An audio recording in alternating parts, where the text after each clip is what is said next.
here, head coach of Southwest Swim. Welcome to our first video really of 2021 for our Dryland sessions. I'm just going to talk you through today's session that we've released and a little bit of background if you've not done the sessions before with me and you're all new to this. So our Dryland sessions will be released every week throughout lockdown, and it's a session which is going to focus on some Dryland exercises that we can give you to keep those swim muscles firing. And this time around as well, we're going to do a lot of balance work, hopefully. So balancing through the stroke so that when we come back, we don't have as much as what we've seen before in that lack of alignment and lack of balance, okay? Previous lockdowns, the first thing I've noticed on our swimmer's first session is an increased likelihood of crossover, which is where one arm crosses the front of the body, and alignment. So you're doing a little jig down the pool, okay? That's an image you won't get out of your head for the rest of the day. I apologise. But we want to minimise that. So this lockdown we're going to work quite a lot of balance exercises in with our swimulation and basic movements as well. What you will need is a swim cord. That can be as basic as one of these yoga bands, which is just simply like this, okay, and it's an elasticated band which provides a little bit of resistance for us when we're doing our swimulation work. The better option is a swim cord, a specifically designed swim cord such as this one, which is a cord with a handle, and you can get some with paddles on as well. Now if you're lacking these, we actually have some Finis branded ones in stock. We've only got light and heavy. I would recommend light for the majority of the work we're doing, okay, and that's basically a swim cord. All right, now what we call a swimulation exercise is this. So I'm going to toes pointing forward, I'm going to bend my knees and just pivot forward from the hips, keeping a nice straight back, looking up. And swimulation is exactly that. You're mimicking your swim stroke under the water. So here we have a front crawl, pull. All right, notice I'm recovering doggy paddle under the water. I'll explain that in a moment. Okay, and we can do a fly pull where we pull back with both arms at the same time and pull a little bit further back to the hips. And we've also got a breaststroke pull. Each of these works a different muscle group, and we will be doing all of them throughout our sessions. Even if you can't do fly and breaststroke, don't worry. It's just the movement of the arms that we're working into. Always work to good form and work to the level that you are capable of at the moment. Which brings me to our recovery. You noticed I said we were recovering doggy paddle. I would recommend working those muscle groups first in this position, recovering under the water, so to speak. Because as soon as you bring that arm out, that band wants to fire your arm forward. So you do need a bit of control before you start to do a full stroke, okay? So if you need any advice, if you're ready to do that, fire me an email and I will tell you whether you should be looking at that or not. It's a lot harder to do, and we need to make sure we're under control to start with. Now you notice when I was doing all those exercises, we can also get some rotation through the stroke, which is important. So if you're eyeing up the new thing that we've seen on social media, there's a company providing bands and a bench. You don't need the bench. The bench will make you, in my opinion, quite flat and quite stiff. It's not going to provide you a great workout in terms of emulating your swimming, okay? So that's all the boring stuff over, and we are 4 minutes in. So I'll cut now and we're going to work through our session. So we are going to start with a basic warm-up. That is already written for you. There's already a video in there. Follow that through. Use that warm-up every time you do one of our sessions. It's exactly the same, okay? That's going to fire up your muscle groups to work. It's going to warm you up and get the blood flowing, and it's not too much hard work, okay? So use that warm-up every time. Look at the video once, see me doing the exercises, and you're set throughout all of the sessions from then on. After the warm-up today, we're going to go straight into swimulation. So we're going to do a pattern of 60 seconds on, 20 seconds rest. And our session is going to roll something like swimulation, balance, swimulation, balance. You get the picture. So we're doing that little bit of swimulation work between each of our balance exercises. And it's those 3 balance exercises I'm going to talk you through very quickly now. Alright, so I'm going to move back so you can see my feet. Hopefully you can see my feet here. Now I prefer doing all of these barefoot because I get a good feel for the movements. Our first balance exercise is very, very simple.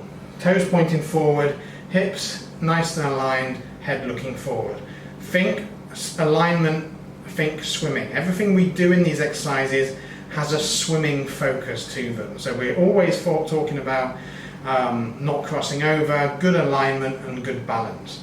And this first exercise is very easy. I'm going to engage my left leg first of all, my left glute, and I'm just going to lift my foot off the floor and balance. Use a table, use a chair if you need to, and then what I'm going to do is reach up with the opposite hand. So my right foot is raised and my left foot is down. I'm just going to hold that position there throughout this whole movement. Then we're going to repeat it on the other side, and then we're going to go through that again. Then you're going to do your swimulation work, and then we're going to do a variation of this exercise now as well. So our second balance drill, exactly the same. Nice good posture, lift that one leg up, and your arms are by your side. Now, I want you to drive the opposite arm upwards, and then that leg goes back. So we rotate from the hip, and we rotate from the shoulder, and as we bring the arm down, the leg comes forward. Okay, so we're trying to get balance and rotation together. All right? Easy as that. Use a table, use a chair if you need to. Now our third exercise is a little bit more involved, and there's different stages you can go through to do this as well. It's actually a diving exercise which we show swimmers for diving off of blocks and getting balance. So what we're going to do, again, feet planted forwards. I'm going to hold on to this one to show you this one, so I'm holding on to my pretend table. It's just a pool. The pool's very lonely without you, by the way. It's not great, but we'll get there. We'll get you back in, and we're going to engage that leg and bring it up. Head's always looking forward, nice and straight, and then we drive that leg back and we pivot from the hips and we bend this supporting leg and up and back. So that's our first variation, holding on. You can obviously then do that without holding on. And just keeping that movement. It's a very slow movement, always under control.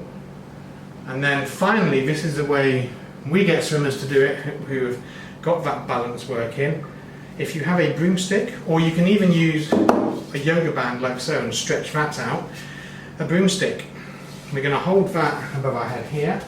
We're going to hold the bottom of it by our butt, and we're going to do that same exercise. Our head meets the broomstick with our back, and everything stays in contact as we move forwards and then back. Another variation for this one is legs forward, extend up and slide that broomstick through your hand, bring it back down, and then come forwards, keep that balance, and then slide that broomstick up, whoop, and back through your hands again. So there's a few variations on how we can do that. Just to explain that in swim terms for the core exercise that it is, if you're swimming on the blocks, you need some good balance. They're quite high, and this front foot needs to be stable. So it's working on your balance in that front foot. So the purpose is, as we come up and we go forwards, we would then get the swimmer to fire that leg forwards and dive in. So that lead leg is putting the pressure to propel you forwards. Now, we may well have a go at something like that in a couple of weeks.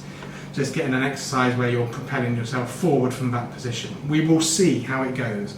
But that's our routine today. Follow the plan for the exact exercises, and be careful. Work to your own limits, work to your own ability. Remember, you do all of these at your own risk. If you love the session, feel free to leave a session donation. If you've got any questions, drop me an email, jason@southwestswim.co.uk. I think I've basically covered everything. So, enjoy the session. If you want to do it live with us, Wednesday evening, sign up online, it's free. Workout with Coach. We have a social workout session. It's not led by anyone particular, but we will go through a session plan like this as a group, have a bit of a giggle and have fun with it. So if you want to do that, feel free. And remember our new session tomorrow's indoor cycling with Rich Phillips, 7 o'clock. Sign up again online, that costs £4. So hope to see you online. Keep well, keep being a doer. That means keep doing the amazing things that you're doing. Don't slack off. Don't think lockdown means you can't train at all. There's always something we can do to make life a bit better and make that transition back into the water much easier. So if you have any problems, any issues, I'm always here as well. Drop me an email, chat me online, and we can have a phone call if needed to talk about your swimming and what we're going to do in the future and how to train and anything else like that. So just remember, we're here. So until next time, goodbye.